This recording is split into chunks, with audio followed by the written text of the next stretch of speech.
Damn, dude!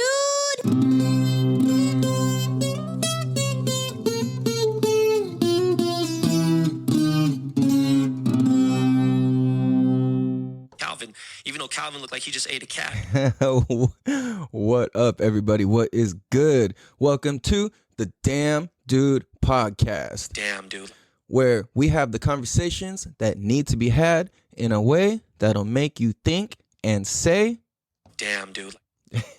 Damn, dude. So what up, everybody? Welcome. Hope you guys are having a beautiful day. This is episode number 3, and we got a dope show for you guys. First of all, I just want to say thank you to everybody who's downloaded the show so far, listened to it, whatever you want to call it. You'll always hear me say downloaded because that's what the stats on my computer says is like, oh, number of episodes downloaded. Even if you just click play, that counts as a download. So thank you for that. We're almost at 100. Last time I checked, we were at 87, I want to say. Is that right? Let me see. I'll tell you in real time. We are currently at 87 downloads for our first 2 episodes, and that's pretty tight. I'm pretty excited. So thank you guys. One thing is I want to tell you guys, if you listen all the way through the episode, we have an opportunity for some free gifts. I would love to extend that to my loyal listeners. I'll give you guys the details on that a little later on in the show. A few things we're going to be going over today is celebrating each other and our wins. Come on. How many times can I say this? I jump around like a motherfucker. So you can already expect that I'm all over the place. Because it's like it gets more exciting in my head. I'm like, oh no, I need to jump over here because this and that, whatever. So I get super stoked. But yeah, we're also going to talk about. We're going to go deep. I'm supposed to be talking, right? Oh, I'm hiding my face on the camera. I'm out of whack here. Anyways, talking about celebrating each other and our wins, talking about how sometimes the closest ones to us come off as the least supportive. Also talking about just about, you know what? Fuck it. Let's just start the show. I suck at doing this, telling you what it's about before we start. So yeah, fuck it. I don't do good when I try and do shit like that. One thing you'll know is like, as we're doing this whole podcast and as we go and we record, just understand that, yeah, the shit is not perfect. And I don't all the way know what I'm doing, but I do because this is my show and I can kind of do whatever the fuck I want. That's like the magic of it. I can be as weird as I need to be, and like that's totally cool. So without further ado, let's just fucking get into this shit. So we had a special request for a topic idea, which I absolutely love. So again, if you have any topic ideas or recommendations for anybody that you'd want to see on the show, hit up Apple iTunes, find our show, leave a 5-star review, and in the comment section leave any ideas, topics, questions, show recommendations, guest recommendations, anything like that. Leave those on the iTunes comment section. So one thing, I want to give a shout out to an old friend from elementary school, actually. And I haven't seen her since high school even. We went to elementary. I don't even remember if we went to the same junior high. And Mira Mesa High School. I know Mira Mesa. But shout out to Natalia Quintero. And she gave me this idea for the show. Before I say what her idea is, I'm going to kind of share a little bit about like how I view what she's up to, because she's doing some really cool shit.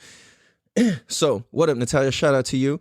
I appreciate you hitting me up and giving me these ideas and really just sharing your art. Like, I really appreciate it. Your art is really, really beautiful. It just shows, like, I love when people do art or photography in a way that, like, really shows their heart. You know, it's like their heart, their inner workings is like, yo, like, this is who I am. This is what I'm about. And I'm able to capture this and show you. I think that's so cool. And I feel like that's what her art does. When I clicked her website and I'm going through, I'm like, yo, this shit is tight. So just to plug her real quick, it's if you want to go check out her art, go to NJQ Quintero. That's NJQ QUINTERO .wixsite.com, WIX site SITE.com, njqquintero.wixsite.com. And the reason I'm giving her a shout out on this is because I checked out her stuff and it's really dope. And I'm actually going to read a quote straight from her page on one of the excuse me, on one of the posts that she posted. And it's a picture. So if you haven't gone to her site, or go to her Instagram, at njq.quintero. That's at njq.quintero. You can check out some of her work or check out what I'm talking about if you want to like follow around in real time. So there's a picture, and this one speaks to me a lot because for one, it has to do with kind of, let me just read it to you. So it's basically like, I don't want to say rags, but like pieces of clothing and fabric and stuff. And and some of them are mangled, some of them are cleaner, some of them are like, and they're just all kind of hanging in a way that's like, I don't know how to describe this. Like, you're gonna have to go look at it. But what it says on it is, our individual stories are made up of layers of experience. Your experience and your story is relevant. Share your story. And I was just like, yo, that's beautiful. So to me, that hits on hella different levels. Because for one, the photography like speaks for itself without the quote, and then the quote itself is also really powerful.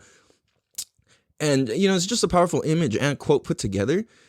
And something that's so cool is like, and then I see one of the hashtags that says "sewing our story." To me, I'm gonna tell you, dudes, if you know how to sew, that is some fucking sexy skills. to females, in my experience. I'm fortunate to know how to sew. My mom taught me when I was younger. I made my own snowboard bag. That was like the first thing that got me to want to start sewing. And I've fucking sewn all sorts of shit, dude. Like I'm not gonna say I'm like good, but like I know how. And to me, it's like, it's a dope skill. Like if ever buttons fall off your clothes, like all my last relationships, I've been the one to like repair buttons and zippers and rips and like hemming and all that sort of stuff. And it's kind of funny that I'm like, oh, this is funny. I know how to do this. This is cool. So in that aspect, it hits me too. And you guys know I'm all about like going deep and being real and keeping it authentic and like diving deep into why we do shit and how, and just kind of understanding and simplifying. I'm a man of simplification. You'll always catch me simplifying complex ideas and whatever, maybe it's not complex. I feel like it is. But my point is that, so that leads me to, like I said, let me read this again. Our individual stories are made up of layers of experience. Your experiences and your story is relevant. Share your story. Damn, dude. Yo, that's hard. That's hella hard, dude. Like, I fuck with that tough. So what Natalia had messaged me was, yo, like, I would love to hear about transparency and being vulnerable with each other, and just to have a conversation about that and to talk about that and open that up. And she even described that what she was doing art that creates transparency, and vulnerability with each other. I'm like, yo, that's fucking beautiful, dude. Like, that's tight. I think that's super tight. Because for me, I'm all about like just sharing that love and being, and connecting with each other. And it's like, to me, that's the dopest shit. There's nothing tighter. Yeah, I have resistance, this and that, and we all have bad days, whatever. But like, I think that's tight. Being able to be transparent and be vulnerable, and to be able to make art that creates that. Yo, that's fucking tight. So like, that just got me thinking. We're gonna jump deep into this, but like, it just kind of got me thinking. I was like, yo, if I told you you're loved, would you believe me? Like, really, let's answer this question, like, completely honestly. I want you to just, like, let go of whatever idea you have in your head. Let's take a deep breath. Let's just kind of, like, reset ourselves here.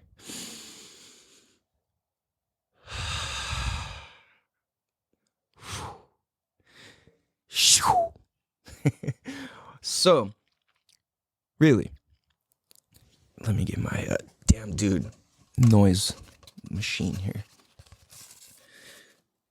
If I told you you're loved, would you believe me? If I told you you're loved, would you believe me? If I told you you're loved, would you believe me?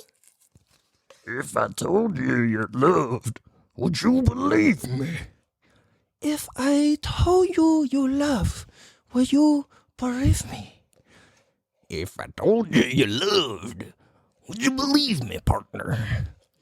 If I called you champ, or perhaps sport, would you believe me if I told you you're loved, champ, sport? What the fuck am I doing? And no, I promise you, I have order. This is all on purpose. No, but really, okay. If I told you you're loved, would you believe me? If I tatted it on my face, would you believe me? If I tattooed that I love you on my face, would you believe me that I loved you? I mean, that's some fucking dedication. And I did tattoo love all on my face. I got love all tattooed on my eyebrow. And yeah, it's a little weird, and a lot of people almost don't even see it once they get used to me or like my personality or whatever. And people are kind of like, you know, it fits you, your vibe, your swag. Like, you're kind of like, you know, you're like this cool, chill, hippie-ish type of dude, creates peace, whatever. But at the same time, it's like, I think people understand it's still like, yo, you're not going to fuck with me type of shit, you know? And why am I saying all this is because for the sake of transparency. Dude, I know that, like, when we be transparent with each other, especially as men, that's when we become powerful. If you want to be a powerful man, we've got to learn to be transparent and vulnerable about things. Now, like, let's dive into this. Like, how can we, like, look at this from all different angles and views and kind of, like, weave in and out of a conversation that really, like, helps us use this rather than it just being like, okay, that was cool, I heard something, you know? Well, fuck, let's be transparent and vulnerable. For me, I have trouble with transparency and vulnerability when it comes to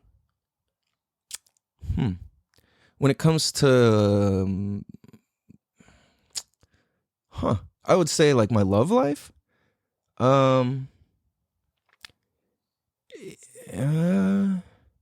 Yeah, you know, like, I guess transparency where I'm like that and money. Those are, like, probably two things. Oh, and food. Now, you'll probably hear me or you've heard me talk about, you know, like, my love life, money, or my relationship with food. Like, I either go crazy, super healthy, or I switch to just eating super bad and this and that. That's a whole nother story. I mean, I can get into it. Maybe I will actually. Let me note that down just in case, if that actually makes sense to tie back in. So what I was saying is, like, dude, so transparency. So for me, I have trouble with transparency about my love life and finances. At the same time, I'll talk about it if you want to talk about it. I'm just not quick to be, like, vulnerable and transparent about it, I guess. I think I have this feeling of, like, if I say that I don't have money, then that'll create this listening of me like I'm a person without money. And then it's not uncommon that I have no money and then all of a sudden I have a lot of money. So, like, you know, it's interesting, like, being an entrepreneur, working for I don't like that word entrepreneur that much. Like, working for myself, it's interesting because it's like I have the ability to, you know, make a lot of money really quickly and in a fun way. But then at the same time, it's like there's times where I'm, like, making nothing. And it's like I see other people, like, all right, let's just be real. Fuck it. Like, well, not fuck it. We've been keeping it real. Let's just dive deeper. Money. Where do I want to go with this? There's many ways we can take this. So I guess what I'm doing is being transparent, vulnerable about money. So I grew up without a lot of money. And I realized I have a weird relationship with it. Like I have this like not enough, like I'm not worthy of having a lot of money sort of thing about myself. So when I get a lot of money, I tend to just spend it, blow it, give it to people, or just use it for weird shit or treat people or things like that. And I'm like, okay, I got to get more responsible. So I went from spending like several $1,000s on weed a month to not. It's like, shit, it's interesting. I'll spend money on weed here and there, but like, kind of derailing from my point, which was with money, I don't know. Like, I know secretly deep down I have this thing where I feel not good enough or not worthy or like I don't deserve a lot or something. So over these past couple of years, my mission has been, like, why I've been a little quiet as far as like a business person or entrepreneur or whatever, is that I've been kind of, since 2012, 2014, I've made it a mission to unlearn everything that I thought I knew about life, relationships, myself, people, all my understandings. Like, I want to unlearn and relearn all of it. And I want to stay in this continuous state of unlearning, relearning. So that way, when I hear anything, it's as if it's brand new to me. So I kind of unlearned all my feelings about money and my emotions about money and my care about it and how I relate to money. I'm just like, you know what? Fuck it. Fuck it. I don't need it. You know what I'm saying? Like, that's just, I don't need it. Fuck money. Like, I had this realization. I'll tell this story. This is a really cool fucking story, man. I just need to make sure I get back to the point after telling this story. So, money, and how I said fuck money, and the kind of crazy journey that I went on with money. So being an entrepreneur, I've always had that in my spirit. I'd have my little hustles, my businesses, this and that growing up. From fixing bikes, painting fences, washing cars, painting, mowing lawns, painting fences. I think I just said that. Whatever little hustle I could, selling candy bars. So at one point within my whole career of like working for myself, I'm like hella about money, you know what I'm saying? I'm like, hell yeah, I'm making cheese, blah, blah, blah. I'm young as fuck. I'm making loot. Like, this is the shit, bro. I'm on my own schedule. Like, yo, like, life is fucking with me tough in a cool, real ass way. And so what happened was, okay, I'm jumping ahead a lot, but this is the story I was trying to tell. So my family and I had sold everything we owned and moved to Hawaii. And we did that to show our oldest son that you don't have to be old, rich, and retired to live in paradise or to live where you want to live. So we're like, yo, if you really want something bad enough, you can make it happen. Watch. We sold everything except our car and our motorcycle because we shipped that over there, and our bicycles. And then we each had like a suitcase of stuff. And we're out there. And at one point I ran out of money. My car had not sold back home yet while we were living out there. And I started running out of money. I'm like, yo, like I applied at 7-Eleven. I couldn't even get a fucking call back. They were just like, sorry. And they just started ignoring me. I'm like, wow, dude, like I couldn't even fucking, they're not even fucking with me at 7-Eleven. Like, fuck, dude, like what am I going to do? I was like, I'll do any position, dude. Like, I don't care. We need to eat. We can't be some bums out here. Like, we didn't come to just be bums on this island.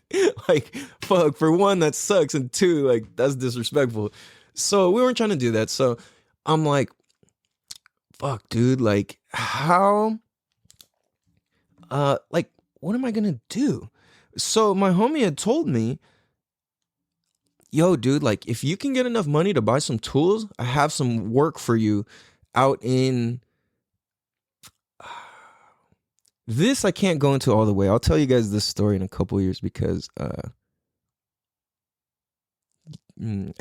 yeah, I can't tell it all the way. But what I will tell you is that he said he had some work for me if I can get some tools to go work out in the fields on the farm. I was like, all right, like, so I needed like roughly like 60, like $40 could have bought me really crappy tools I would have needed, and like 60 to $80 would have bought me like the really nice stuff that that my tools would have lasted. I wouldn't have had to rebuy them again.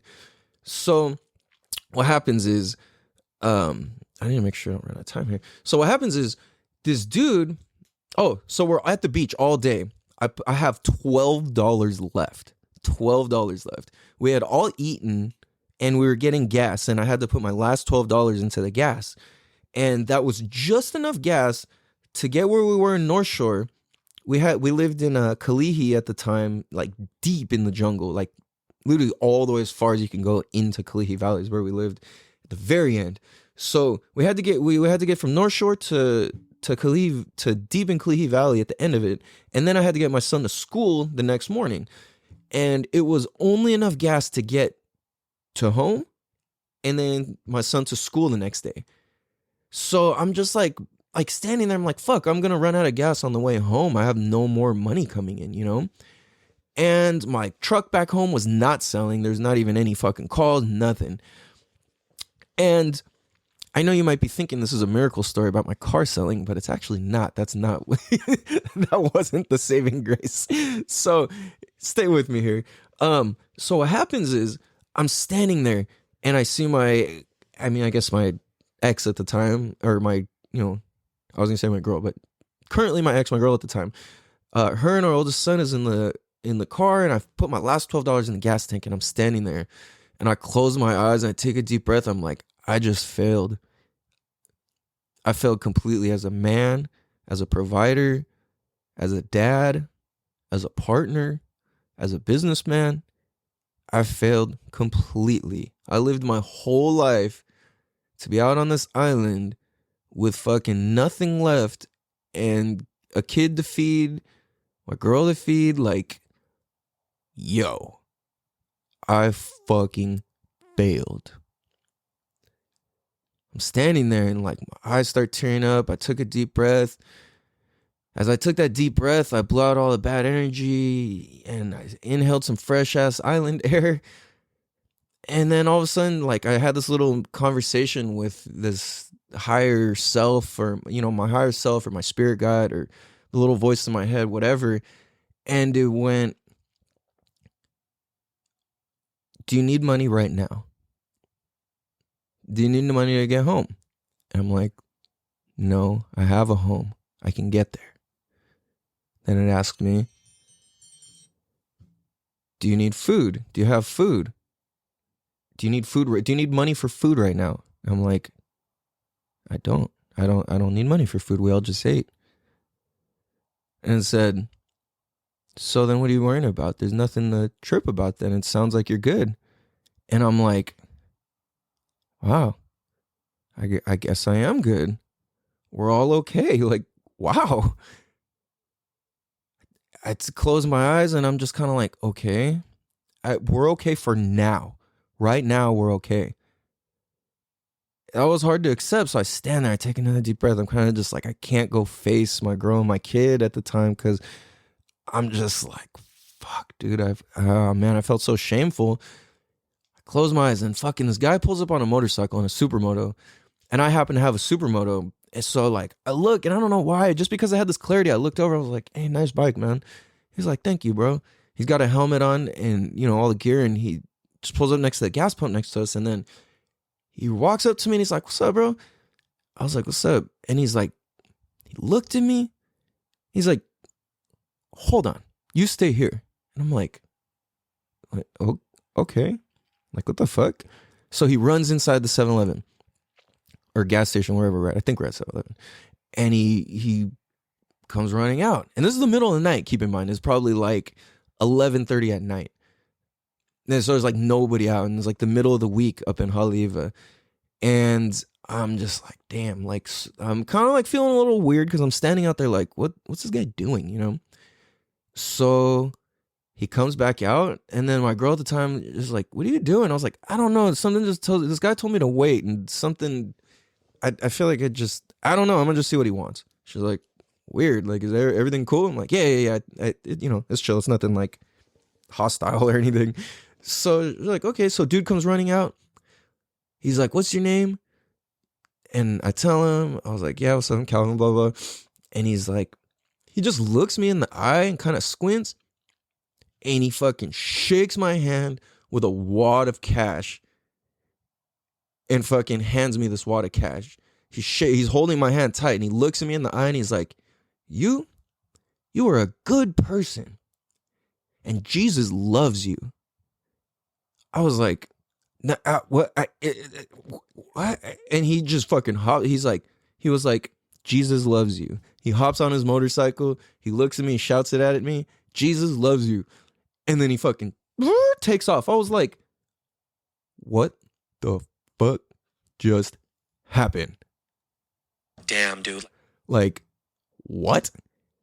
Dude, this fool hands me a wad of cash. It's enough money to go buy my tools, start work the next day, take my kid to and from school, feed the family the next day until I can work enough days to be able to start earning the money.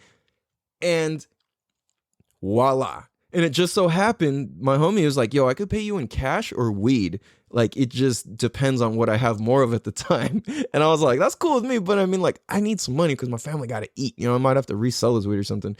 I didn't have to, but he happened to give me cash.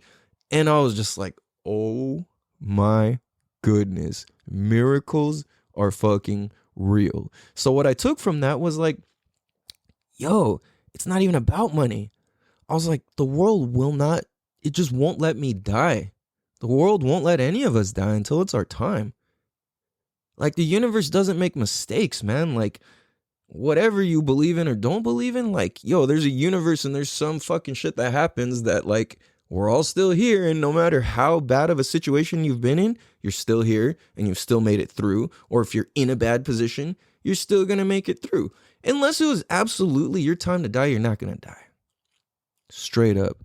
So after that, it made it really hard to care about money because I was just kind of like, I'm going to just do what I got to do and just be present and I ain't tripping. You know, so within that, I just stopped caring about money, which is weird. And there is an example of me being transparent and vulnerable about how I relate to money. So I stopped caring about money for so long. And even I've had a son, my son is 2. And I've been pretty much BD, like my old homie used to say, broke dick. Like, I mean, it's just some, whatever. If you don't get that, I'm sorry. It's just, it means you're fucking broke. You got no money or not very much of it. So, yeah, I've been broke as fuck since my son's born. And like, yeah, I'll have random bursts of money here and there. But like, it's just, I've been struggling. And it's like, yo, man, I have to keep investing in myself or not. And I have to just keep doing that. So, on that note, we're going to keep going deeper and deeper on this transparency and vulnerability thing because this is some fucking fire. So we're going to take a quick break real quick. We'll be right back. Damn, dude. Appreciate you guys. Again, if you want to check out this whole topic and conversation is brought to you by at njq.quintero on Instagram. That's not official. We actually haven't set anything up. I'm just putting it out there because I want you guys to check it out and I'm really inspired by this conversation and topic. So I just want to give back. I'm all about seeing the people, especially the people that are fucking around me and grew up with me and whatever. Like, I want to see us win. If I don't know you, I want to see you win. If you ever have a conversation with me and we really get into it, you'll find out that like I always want you to win and I want everybody around me to win. And I want myself to win. I just want us all to win. So with that being said, that was my story about transparency and not my story about transparency. I don't have a story about transparency, so to say. No, but I'm going to tell you some real shit that I keep saying transparency and vulnerability or vulnerable, like so casually. But I'm going to tell you one motherfucking thing, especially guys. Yo, we got a fucking issue when it comes to this. Real shit. Listen up. Damn, dude.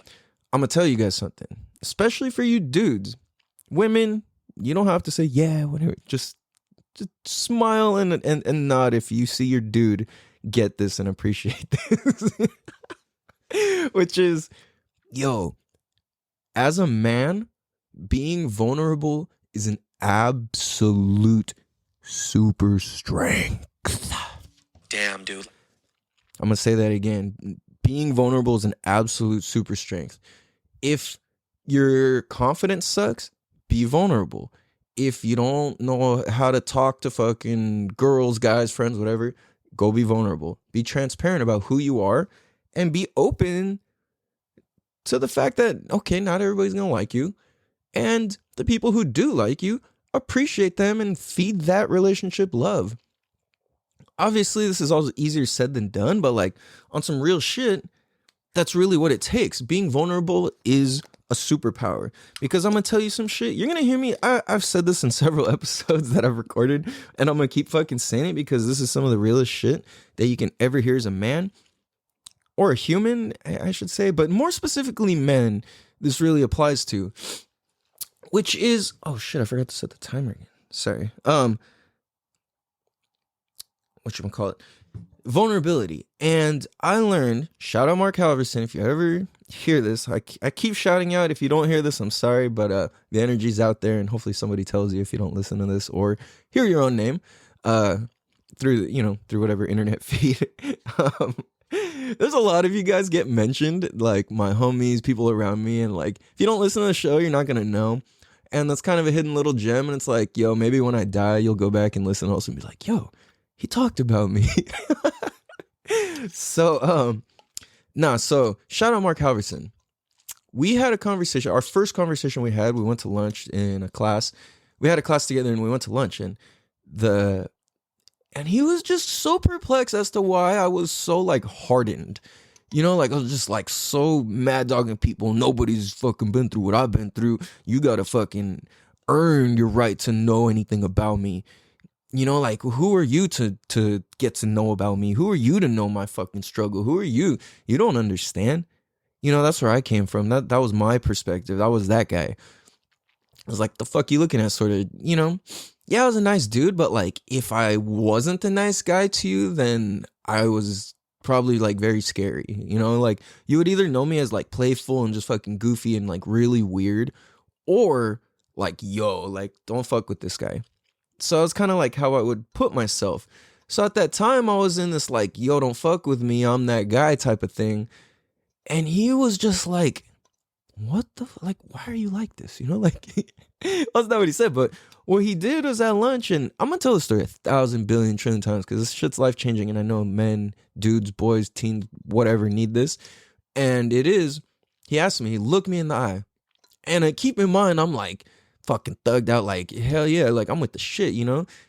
And this fool just sees past all my bullshit, all my little tough guy shit and all that, and he's just like, Mark looks me in the eye and he's like, Calvin, when's the last time you cried?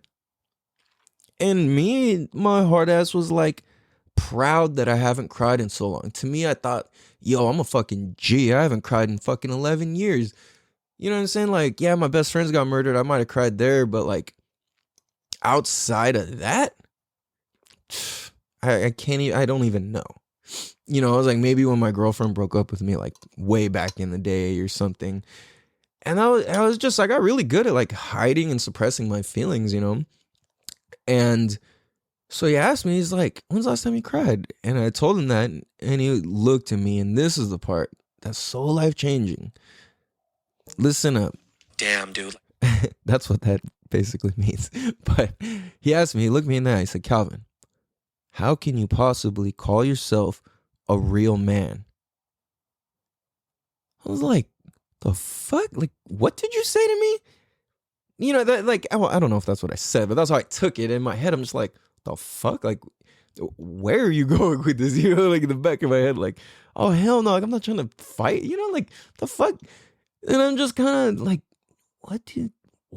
You know, because he had some age on me too, and it's like, he wasn't saying it to be mean, you know, and I really understood that. He was staring me in the fucking eye, like, across the table, like, that it was very, very authentic. I'm not like, you're trying to bully me. Like, but yeah, no, the ego in me was just like, what the fuck, And he just asked me, like, how can you call yourself a real man if you can't cry? A real man can feel every range of emotions. A real man can cry. A real man can feel sad. A real man can feel love, compassion, intimacy, romance, anger, pain, whatever. Like, you're allowed to do that. And that's a real man can experience and feel all of those feelings and all of those sensations. And I was just like, damn, dude. Damn, dude. Damn, dude. Yo. I didn't know what to say. I was just like, what? And to be completely honest, I can't remember the rest of the conversation because that just absolutely floored me. And if you're a dude and you're listening to this as, oh yeah, that for you, nah, apply this shit to yourself, homie. Be a real man, dog. I'm just kidding. No, but really though, apply it to yourself and see if that's actually try it on, see if it fits. You know what I'm saying? If you're too hard to hear that, go back. Because if you can't cry and you can't feel sad and you can't just allow that, you're not all the way like a grown man. You know what I'm saying? And that kind of ties into like, if you let somebody else make you angry, then you just gave them the power to control you. And it's like, that's not being a real man, whatever the fuck that means to you. But like, truly, it's like, how can you be, and let's even take that, the word man out of there. Let's kind of like flip this and put it on women a little bit, where it's like, I'm thinking it's like, all right, like if you're, or people, it doesn't have to just be women or men or whatever, but like, just people in general, like, okay, can you stand up for yourself? Do you know when to speak up? Do you know when it's too far? What are your boundaries? Shit like that. And I think that's one thing that is dope about being vulnerable and being transparent about being vulnerable, is that like it creates a safe space for other people. Like if you want to create a safe space for yourself or your people around you or whatever, it's going to take vulnerability. And that's why I started off this show with like my first few episodes with some like real ass shit. Like, yo, I'm gonna let you guys into where I'm at with my relationship, how it failed, where I fell short, where where I wasn't with the shits, this and that, why I thought I was fucking cool, like what made me hype myself up, like all those things. Like I was just real about it. Like I'm not trying to come in and fucking trick you and make you think I'm cool by wearing fucking shoes that you guys think are cool, or I'm not gonna come in and try and fucking do things for you guys to like me. I'm just gonna come in and keep it real. If you don't like my shoes, if you don't like how I dress, if you don't like my tattoos, if you don't like things I say, that's fucking fine. You don't have to like it. That's not even the point of this,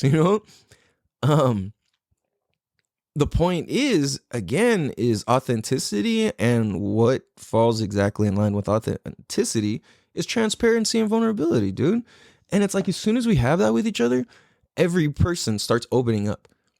Dude, and it's like, that makes the difference of being a fucking real motherfucker or just like, oh, that guy's cool. Which would you rather be? Like, especially, like, anybody who this is really like speaking to you, like, what would you rather be, Like, we have the choice to like, to live a life that we love, you know what I'm saying? And to be vulnerable, it helps the next man and it helps the next person, because if I come vulnerable, then you're going to be real with me. If I come on some not being vulnerable, you're not going to be real with me. And think about the difference. I think about this. My homie Sebastian always says this to me. And like he's the first time he said it, it really stuck with me. And it was like, he's like, hey, what up? How's it going? And I was like, oh, good, man. Chilling. What's up? And instead of being like, oh yeah, cool, blah, blah, blah, and keep chopping it up, this one stops and is like, bro, no. I'm like, what? like picture this, like two dudes talking, like, hey, what up, bro? How's it going? Oh, chilling, man, chilling. Bro, no. Really? How's your heart? How are you? And that's what my homie Sebastian says and asks. And I'm like, yo, just you stopping and doing that and distinguishing that just made a difference in my life because now I can answer honestly and openly, and I don't have to be, oh, I'm cool, I'm chilling. Like, really, you just broke up with your girl. You just split from the house. You're living back at your fucking dad's pad that you grew up in. You're broke as fuck. That's chilling? Really? That's oh, I'm cool, man, chilling. Really? Really? Really? Real shit though. Excuse me. How many times are we just, oh yeah, what's good, blah, blah, blah, chilling, yeah, what's up, da, da, da, da. Oh, such and such, blah, blah, blah. Nah, man, this is the bullshit. You can replace that with anything. Hey, what's good, man? Hey, how's it going? However the fuck you talk. Howdy, what's on the tube? Hello, what is going on? You know, however the fuck you talk. Like, we gotta have real conversations, dude. How many times? Hey, how's it going? Good, cool. What the fuck is that? Really, stop. Good, cool. That's some fucking bullshit. You know what I'm saying? Why? It's like we're scared to say anything because we're just so afraid of being judged by the next person. Any times where somebody's been like, hey, how are you? I'm like, bro, shit fucking sucks. They don't go, damn, that sucks. They're like, damn, what happened? Are you all right? Is there anything I can do? Now I just brought the best out of somebody. You know what I'm saying? And it's like that's what we have the opportunity to do, is to bring the best out of somebody when we're transparent, when we're vulnerable and we're transparent about it. Those are very powerful words. I want to make sure I say them in the right orders too, where for when and where it applies, because I believe that the words we choose to say are very important because it creates our reality. Now, like, we can break this down into, like I said, I enjoy breaking shit down, which is, words are so powerful. Think about this. Like, what does the word because mean? How many times have you just said the word because without actually thinking about the meaning of it? You get the gist of it, right? But like, really allow this to like hit you in a deep way where it's not just like, oh, but whatever, those are just words, stupid. Like, oh, butterfly. No. What I'm saying is, like, when we really choose our words carefully and intentionally, it creates a whole new existence for us. So, for example, the difference between saying and or but. I might have just trailed off and said something and then completely switched the subject, or I don't know if that just happened in my head. I might have just said something and then switched it. If I didn't, never mind me. I'm just fucking, I don't know. Anyway, whatever. Never mind me. No, but the words that we say are so important and they mean so much. Oh, I know what I'm saying. Because. Okay, I was about to go fucking somewhere different. Yeah, the word because. I knew I had said something. The word because. What does that mean? How many times do you say that word and not actually stop and recognize like how powerful of a word that is? What gets me crazy, what makes me go crazy is like people use the word because as an excuse, and the word because is not an excuse word. The word because is a very strong and powerful word, and it has a lot of intention behind it, especially if you use it like that. That's why spelling is called spelling, because it's like it writes spells. Not in a spell of like, ooh, but like it does create the reality that exists. Without anything written down, you would have no reference point. Like, what is this show called? If I show you the label, you know, and it's like, oh, well, that's called Damn Dude. Like, okay, you know, like that's what I just created with words. I spelled something. So what happens is the word because, it's to be cause. To be the cause of something is a very powerful position. Now, oh, because this, that, because.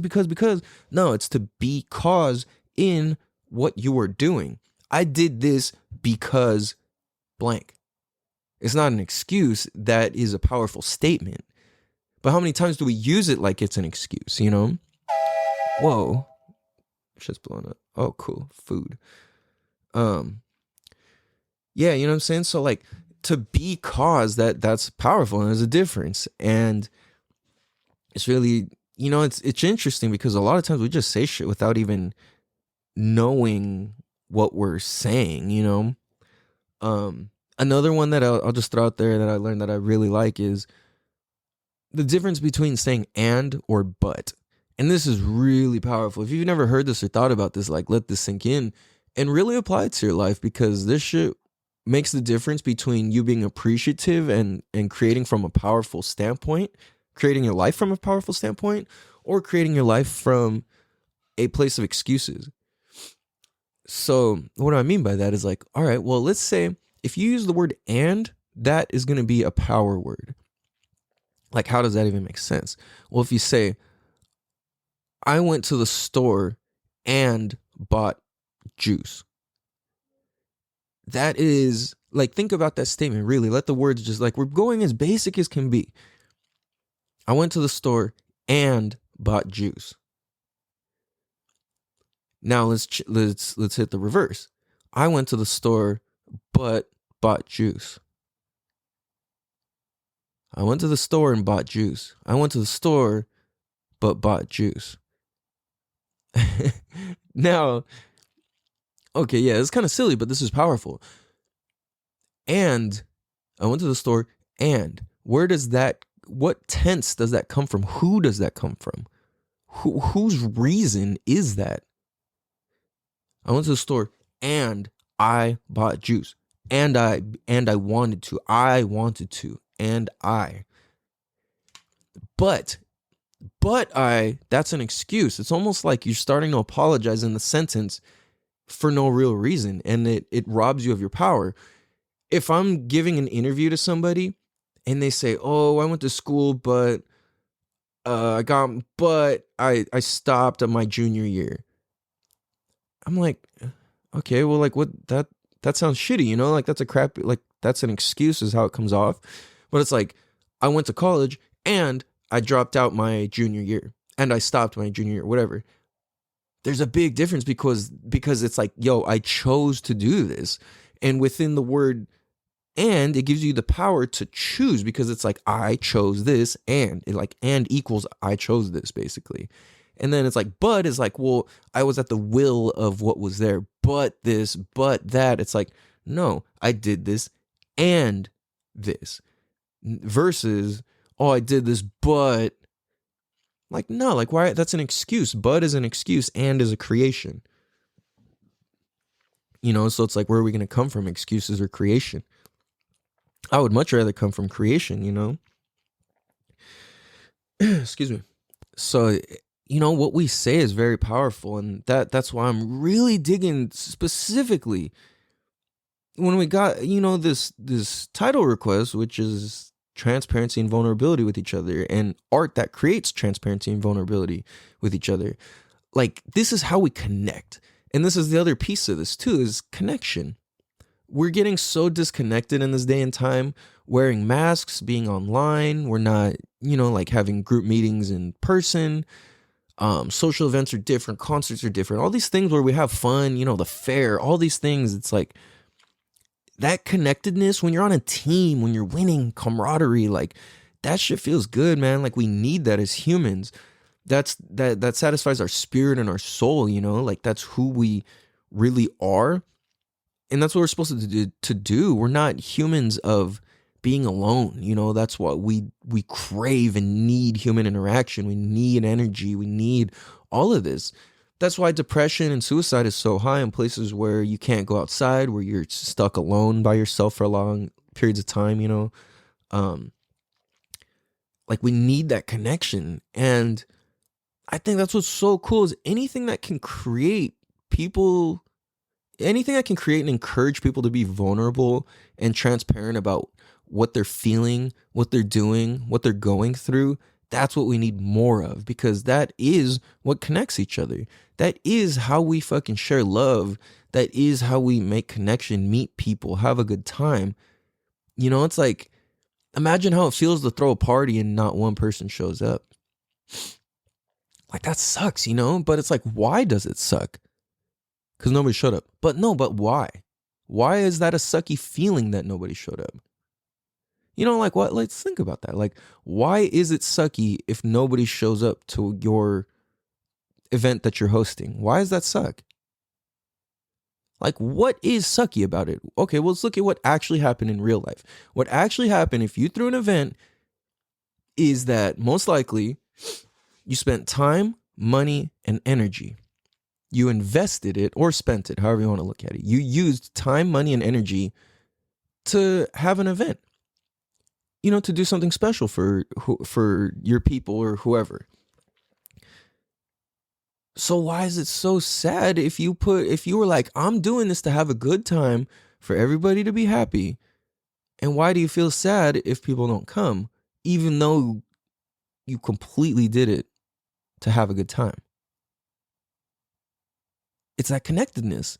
When we lack that connectedness, that we completely miss out.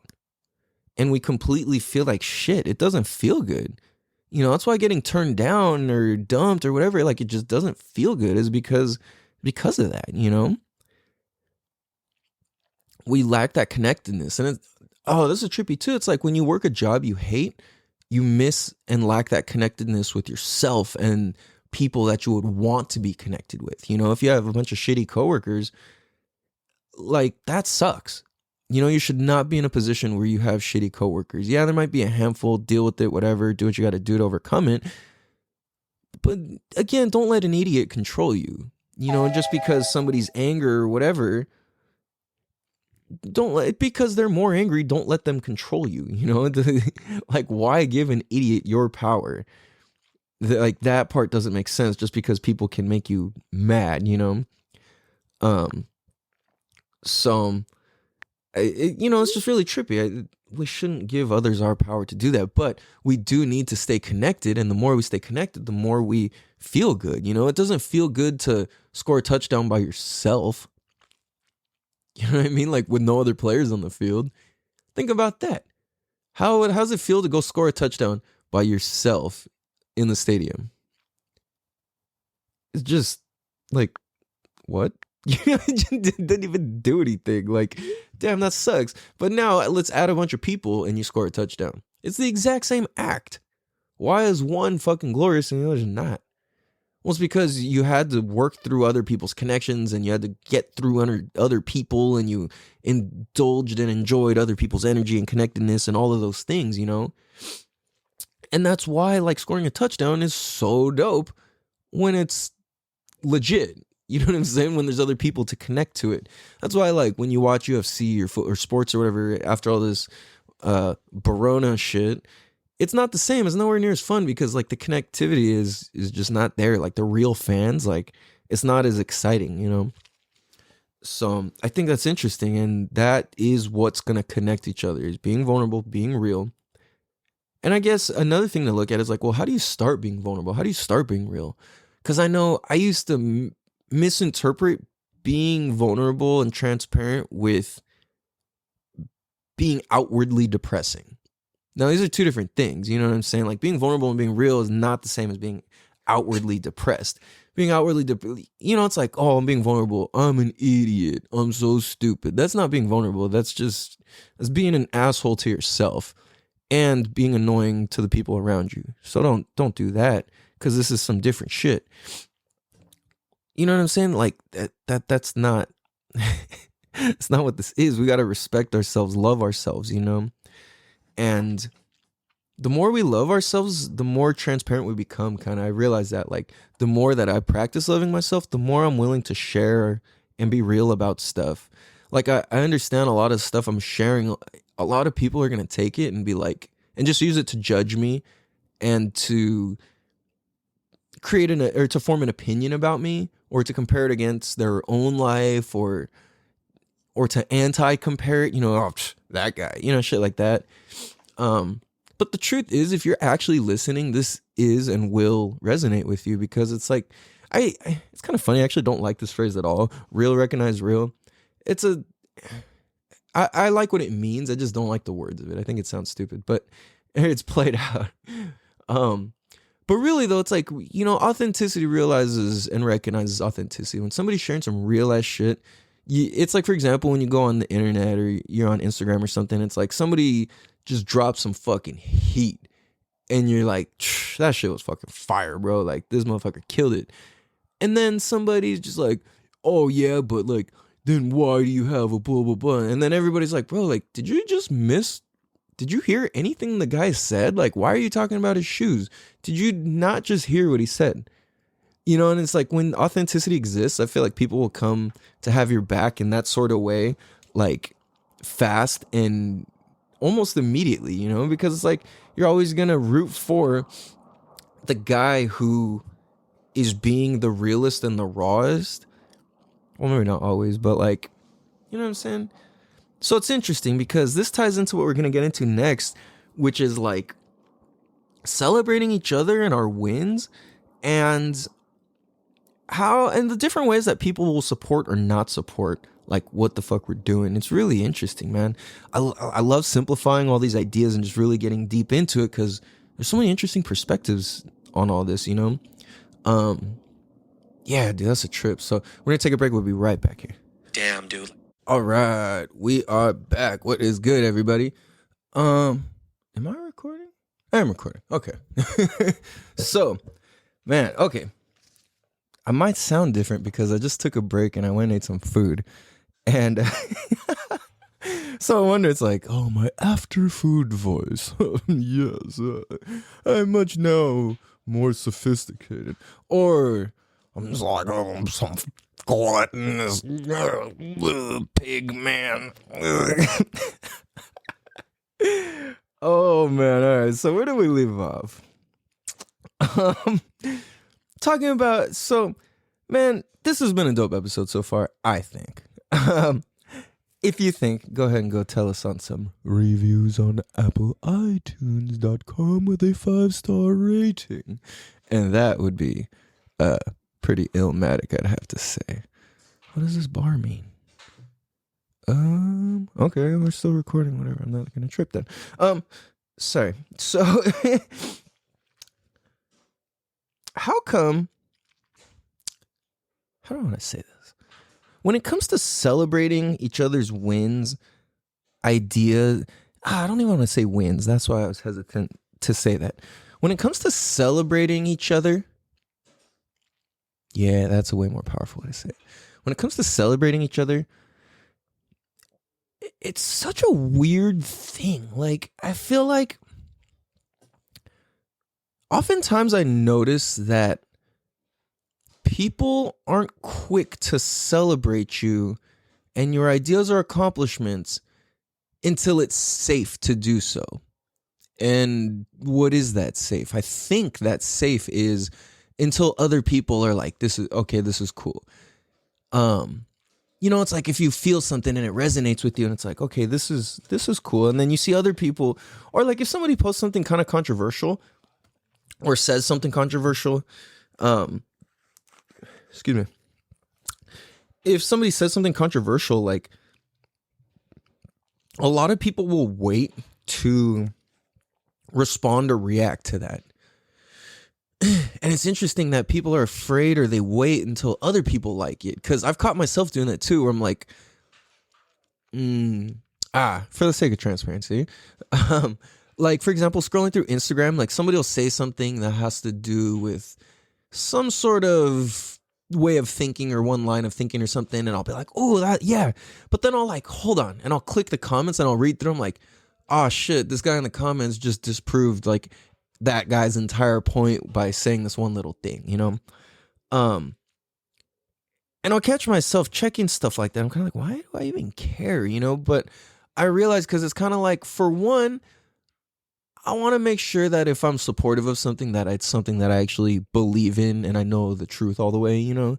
Like, for me, that's a whole mess of words I'm trying to say. For me, when it comes to like, what am I trying to say? When it comes to, I keep trying to say supporting and promoting at the same time. When it comes to supporting like organizations and different things like that, I'm not very fast to do so. Or when it's like for example, okay, if you ever go to Trader Joe's and you go outside and there's the Save the Whale people and they're saving the whales by getting petitions. And those petitions are written and made by whatever organization, I don't know. but I don't know about really what the organization's about or the intentions, you know? And so I'm like not quick to support that. Now, granted, obviously I love some whales and I want to see them live, and I want to, if I can save some whales, that's fucking cool. But the reality is, like, if I put my signature on that paper, how's that helping the whales? Like, what is it actually doing? Like, I don't know. You know, I'm not gonna sit there and read the whole thing long enough to really comprehend all the way, like, intellectually. You know what I'm saying? Now, on the same token, I personally, well, I guess let me say this first. I'm not gonna go sign that Save the Whale paper or put myself on the Save the Whales petition or none of that shit, because like, what is that doing? Like, who's that going to? Where's it going to? Like, there's just so much I don't know. Now, you can give me the spiel, whatever, what it's supposed to do, all of that, but what is the actual truth about it? You know, not like what the sales pitch is, but it's like, what's the actual truth about this? And I don't know. So if I put that money there, I don't know where the fuck it's actually going. You know, okay, let's say I know the title of the company. Okay, but where is it actually going? And once you go deep into a lot of these organizations, like, somebody's making loot off of this oftentimes. You know, money doesn't go to places to not get spent or used on shit, you know? So, I totally just fucking spaced. Oh, with the Save the Whales thing. Like, yeah, I'm not gonna go sign the Save the Whale petition. I'm just not going to. And what I will do is pick up trash when I'm at the beach. I always pick up trash at the beach. I'll be the example of that. I show my kids to do that. I teach my kids to do that. That was the first thing me and my second son have ever did together. That was the first thing that we ever did together with my youngest son, was pick up trash at the beach. After he was born, that was the first thing we ever did. Excuse me. You know what I mean? It's like that is that important. So I look at this as the same way I look at politics, which is, politics. Tread on me or don't tread on me, but make sure it feels good. No, I see it the same way as politics, which is like, I'm not gonna go fucking get involved and do all that shit unless I'm actually gonna go do something about it. Like, that's why, like, I don't feel like a fucking hero, or I don't think it's noble to fucking, I don't, like, yeah, like, I don't, how do I say this without coming off like, I don't know, because I'm not trying to be disrespectful, but it's like, to me, it's not impressive. There you go. I don't think that that's even like a good deed when it comes to voting for president and all that. When it comes to local shit, yeah, okay, I'm not talking about that. I'm talking about like presidency and all that shit, and politics in that sense. Is if I like, my vote isn't gonna fucking do anything. You know what I'm saying? It's like, I just signed a paper that's not actually okay. If that my signature on a piece of paper goes somewhere and somebody else does something about it, cool. But that's my signature for them to do something. That's not me actually doing anything about anything. So, like I said, the way I see it is, if I want to do something about politics, I will go be a politician. I will go be a senator, governor, whatever, mayor, whatever I want to, you know, whatever's of interest to me, or whatever I think is fun, or is of like, that strikes, you know, some passion chord, like some chord of passion inside me, or something like that. Like, okay, then, all right, I fuck with that all day long, you know, because I'm doing something about it. But I'm not going to go and think that I'm doing all this greater good, or think that other people are so noble and heroes and all this shit because you write your name somewhere, you know. You got to do more shit than that. Why am I even off on this tangent, dude? Like I said, I do always circle back. I like to, how I explain things is how I explore. Like, I will go down this fucking aisle, and then I'll be like, wait, retrace. Oh, this aisle can't go any farther. Or this valley doesn't go any farther. Let's go back. And then I'll go back to my main trail. I'm like, oh yeah, this is where we're like, that's where we're going. Oh, with the sign, the save the whales thing, it is, like I said, is the same way I see politics. Is like, I'm not good. That's, to me, putting my name on the paper. I don't feel like I'm doing anything that noble or that heroic, or I'm doing my duty. But I will go pick up trash on the beach, and if there's an issue in society that bugs me or intrigues me or is like I'm not okay with, I will, and I do something about it. That's why the show is here, is because I'm not hearing the conversations. I'm hearing some, but I'm not like the conversations that I've been having personally with people, or the ideas that I think, or whatever I learn, or whatever. I'm like, yo, this needs to be shared. This is my civic duty. This is what I'm doing.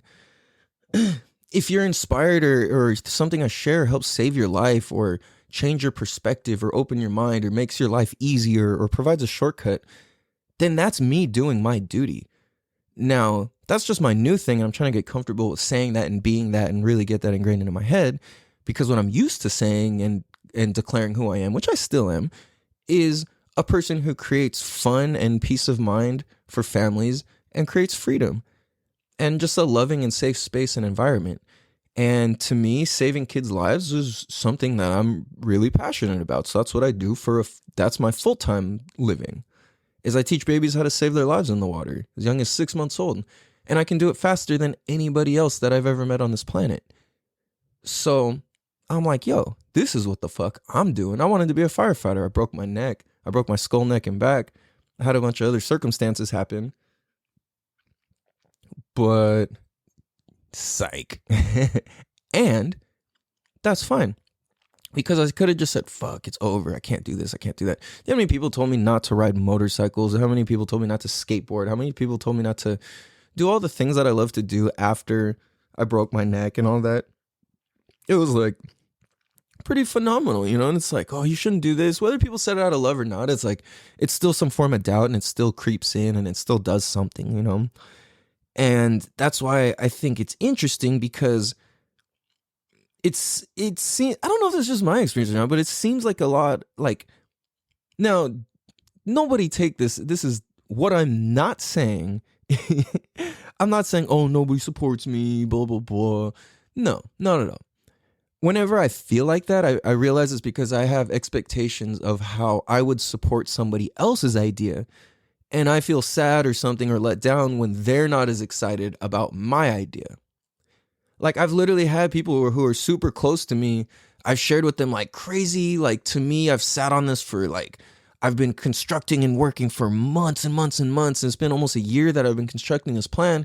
And I've literally been met with silence, or no reply, or just subject change. And I'm like, oh my God, it's so heartbreaking. Like, fuck. And then I'm going through like, oh, my friends aren't supporting me, this and that, whoever. And then it's like, no. The only reason I have that perspective is because I have this expectation that they should act how I would act if they were to tell me that they were creating whatever. You know, if they told me they were starting a show, I would just like, fuck yeah, let's go. How do I help? Where do I support? What do I share? You know what I mean? Like, my willingness to support is going to be usually beyond what they even have prepared. You know what I'm saying? Like I'm stoked about it. Like, when my friends and stuff, and I think it's because it's like, yeah, I think from a entrepreneur mindset, like I want to work for myself. I'm gonna rephrase it. I'm gonna practice not saying that word. I'm just gonna say, do what I love, because that's what I do. I'm not an entrepreneur. I'm a terrible entrepreneur. If I compare myself to other entrepreneurs, I fucking suck. And what I am really good at is having fun and enjoying life, even though crazy circumstances can happen. I've learned how to be present with myself and my emotions and my feelings, and I've really taken on emotional intelligence. And that story I told about Hawaii, where the miracle happened, I realized like the world just won't let me die. I was able to receive that blessing and that miracle from that guy. Well, Jesus, I guess. Because I had emotional intelligence applied. I was listening to the right voices in my head. I was listening to the right thoughts. I was listening to the right feelings inside my stomach, you know? And I started supporting myself, like emotionally. And that's important as a man, is to be able to support yourself emotionally. And that ties back into being able to cry, feel sad, all those things. Is that is supporting yourself emotionally.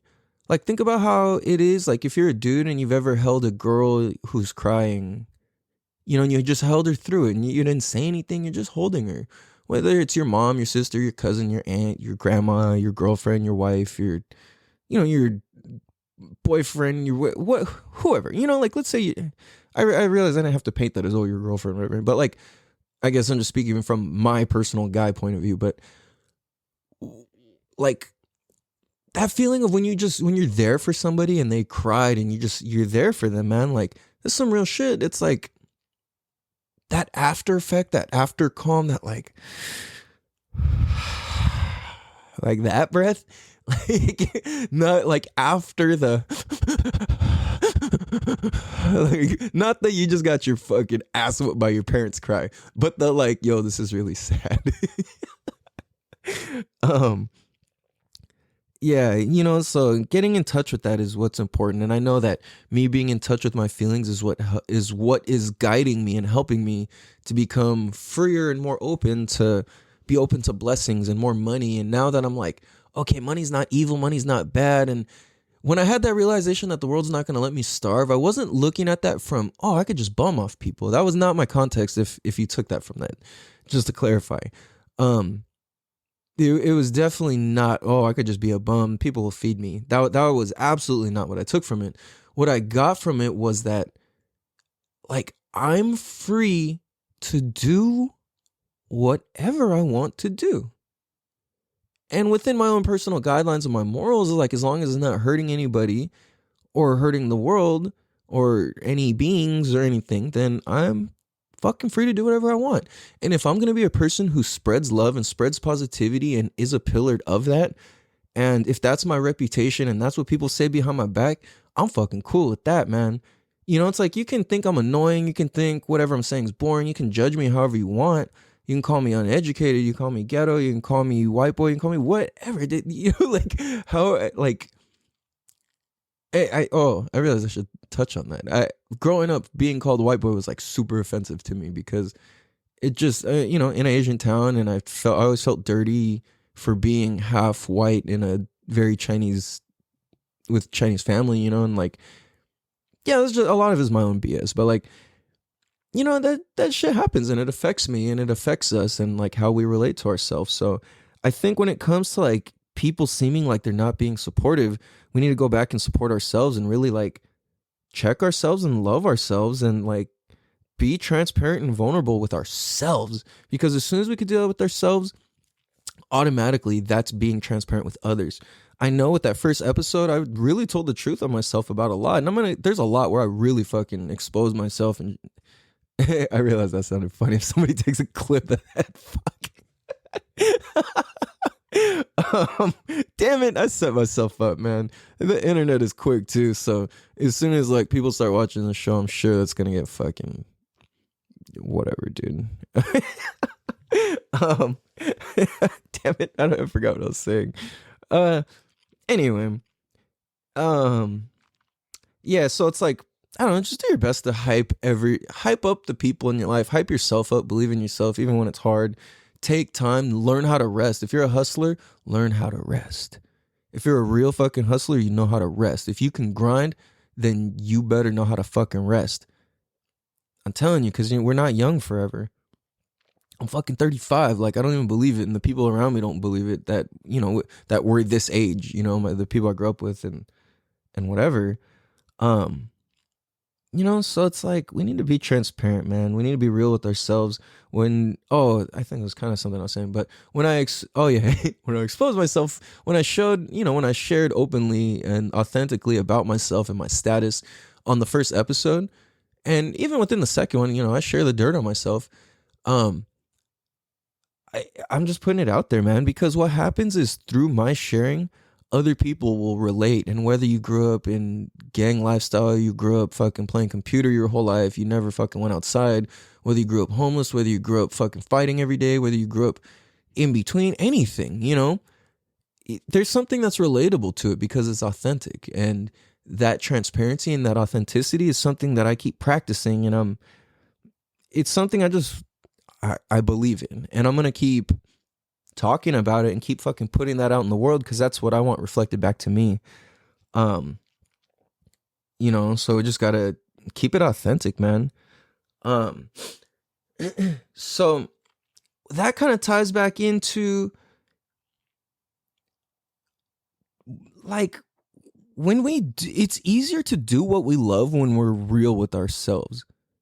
Because then we don't really care if people think we're poor when, it's like, well, fuck, if I have $1 in my bank account or negative 400 in my bank account, you're going to think I'm poor. So, fuck, if I go work for myself and I take that leap, everyone's going to know that I'm poor.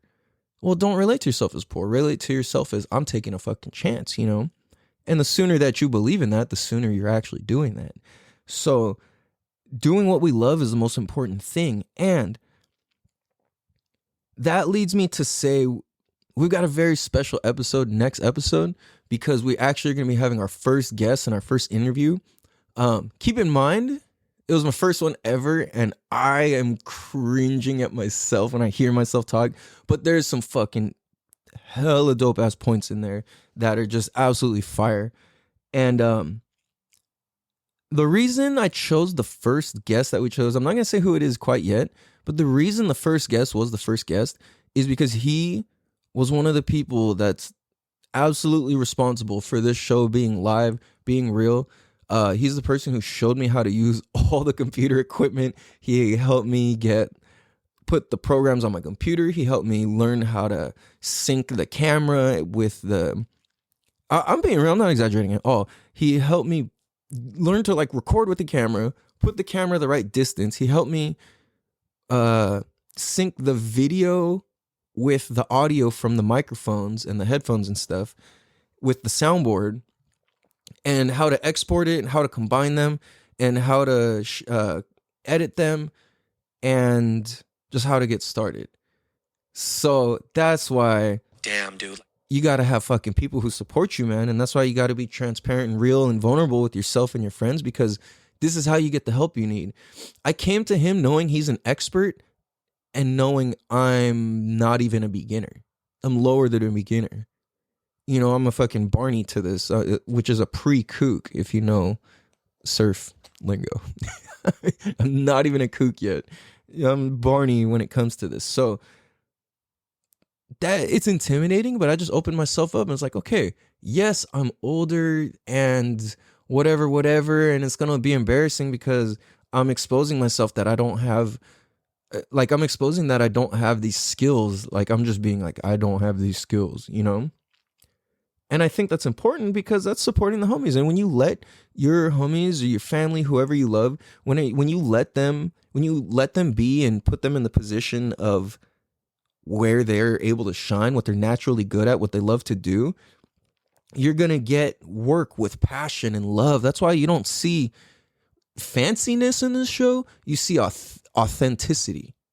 And that's all you're going to see. And maybe someday you see fancy because I'm into that, but you're going to see authenticity no matter what, first and always.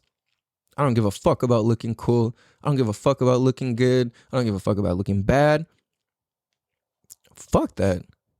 Straight up. So with that being said, support yourself, find supportive friends, put yourself out there because that's the only way people are going to be able to support you. You've got to put it out there. I couldn't have received a lot of the love and support that I've received without putting it out there. Yeah, there's times I'll fucking put all these posts and all these ideas and all this shit and then nobody will respond. Nobody will like it. Nobody whatever. But at the same time, everybody's always watching. Keep in mind, if there's something you're starting up and you're worried about exposure or whatever, everybody is always watching. They're always watching. And I don't mean, your computer's spying on your phone. No, I mean, it is, but what I mean is everybody's paying attention to what you're doing. Most people aren't going to say it because they need to feel safe about, to be able to confirm that, okay, this guy's doing this, that's good, let's support it. You have to push through that initial hard part where people just aren't all the way supporting your ideas, and when they don't see what you see, you know. One thing is with this podcast, if you just listen to it, it kind of sounds like, oh, he's just kind of going off the fly. Nah, everything I'm doing is very intentional and very on purpose. And there's a very, very specific and exact order to the way I'm doing things.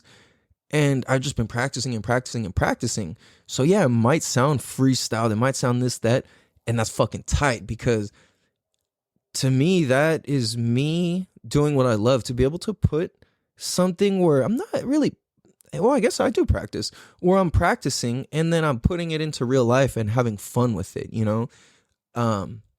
I would be the king of saying, like, whatever. If you follow my personal page, then you can go back and see those early videos, how many times I would stutter and say, or, you know what I'm saying, you know what I'm saying, you know what I'm saying, you know what I'm saying. I did that a lot in my first episode because I was hella nervous, but like, fuck it, you know? Oh, so back to that free gift that I was mentioning. If you guys have, how do I want to say this? Let's put this. How do we put this? Okay. For one, okay, I jumbled everything. See, I allow shit like this and I don't edit it out because this is what's real, and it's like, this is how you get through the process and how you get better. The more cringy shit I put out, the more less cringy shit I put out later, because I fucking unwrinkled it all. That's funny. So if there's any guest recommendations or guests you want to see on the show, or you have any show recommendations or topic recommendations, anything that has to do with some real ass shit. Yeah, I'm into like superficial shit, you know, like motorcycles and fucking skateboarding and surfing and off-roading and shit like that. I'll talk about that, but I'm also gonna fucking go into some crazy deep shit with it too. So know that also. So if you have questions or ideas or topics or suggestions, shoot them to me on the iTunes review section. Leave a 5-star review, click the 5 stars, and then leave your question, your recommendation, your suggestion in the comment section there, and then I will read it live on the next episode that I record. So we've got the first 10 people to go and comment, to leave a comment. I will send you some free stickers. All you've got to do is leave your Instagram handle. You have to have an Instagram to be able to win this. So if you want some free Damn Dude Podcast stickers, holler at me on the iTunes review section, in the comment section, with a 5-star, and I will direct message you on Instagram and get your info and on where I can send you some free goodies. Because I just want you guys to know I fucking appreciate you guys and I love you guys, man. Like, if I didn't mean that, I wouldn't have tatted it on my face. So do what you fucking love. My first guest is one of the coolest fucking people I know. I love and respect this dude so fucking much. Like I said, he helped make this dream real. And he's one of the hardest working people I know. He's one of these people that his actions are far above what he'll ever let you see in the media or on the internet or through social media. He's somebody who does what he loves and just keeps fucking learning and learning and learning and growing and growing and learning, and is pretty fucking dope. So make sure that you guys go and tune in to, you know, find all our episodes. We're everywhere. You can go find us on Apple Podcasts, Spotify, Google Podcasts, Amazon Music, Stitcher, TuneIn Alexa, Podcast Addict, Podchaser, Pocket Casts, Deezer, Listen Notes, Player FM, Podcast Index, Overcast, Castro, Castbox, and Podfriend. While you're at it, go check out www.fin2swim.com to see some little babies do some of the coolest shit you've ever seen in your life.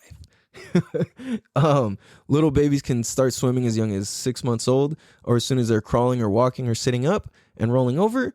You can also check out at Fin2Swim on Instagram, FIN, the number 2 swim. Go give a follow and a like and tell them you heard us here. And what else? Yeah, watch out for our next guest in our next episode. Again, leave us a comment, review, follow us on Instagram at Damn Dude Podcast, at DAMNDUDEPODCAST, all one word, Damn Dude Podcast. Or just click the hashtag Damn Dude Podcast or Damn Dude or California Cal. You'll find me all over the place there. Oh, also, we're on Facebook as well. So find us there at Damn Dude Podcast. I hope you guys have a beautiful day. I love you guys. It was raining like crazy in San Diego. It was hailing. It was Eddie Van Halen out there. And on that note, much love. I love you guys. Have a beautiful day. Peace.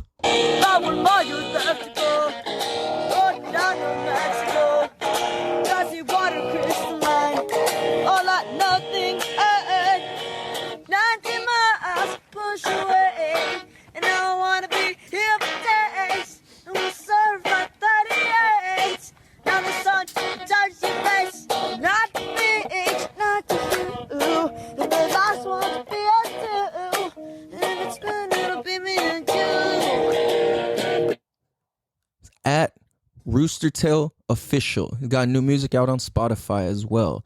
At Rooster TALE Official on Instagram. Peace.